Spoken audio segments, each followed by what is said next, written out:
Les contes du cercueil enseveli. Conte 2. Le fantôme mélomane.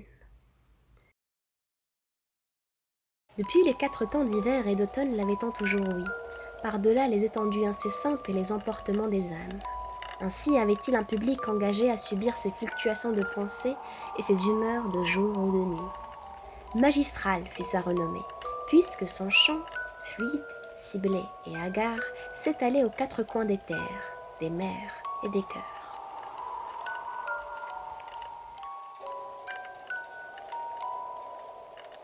Pourtant, son génie musical n'avait pas toujours trouvé réconfort auprès d'oreilles offertes et honnêtes. De son vivant, il ne sut se faire emporter par aucun éclat de reconnaissance absolue, aucune délectation de cœur abasourdi, aucun triomphe auprès des êtres à foison. Son art, puissant élixir indigeste, s'anéantissait dans les airs avant de retomber aux pieds des passants dont les yeux demeuraient débordants d'indifférence. Cela s'animait si bien et de façon si consciencieuse que sa flamme exposait de plus en plus ses bords à la dégénérescence, et enfin à l'oubli le plus entier. Il ne s'agissait plus de questionner l'authenticité de son talent, de l'ampleur des fissures de son âme et de leur fécondité quant à l'expulsion de notes exquises. Il n'était plus question que de détresse, de sensations d'étrangeté incurable à son métier pourtant si généreux. Lors de nombreuses lunes passées, la mort avait fait son nid entre ses cordes vocales et celles de ses instruments évanouis dans le délaissement.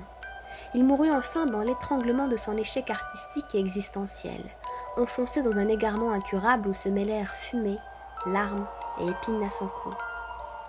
Le voilà pourtant devenu si beau, si imposant de cette émérité vibrante et rythmée.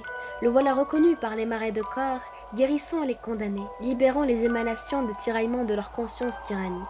Le voilà maître des 4 horizons, puissant pionnier poétique et père des silences bavards.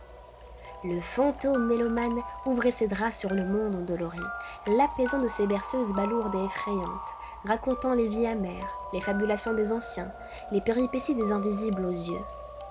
Il savait dresser les paysages et les traits du sang, savait embaumer les poumons des névrosés de ses bruits salés. Il eut pourtant là un mystère cotonneux et trouble. Pas une seule âme ne tenait en ses lèvres le privilège de prononcer son nom. L'artiste des cieux taisait toujours ce détail et l'éloignait de ses auditeurs aussi fascinés et amoureux qu'ils furent. Il est dit que le fantôme mélomane se présente toujours dans une formalité épatante, dévoilant enfin son identité mystique et éclaircissant les curiosités abyssales aux nouveaux morts.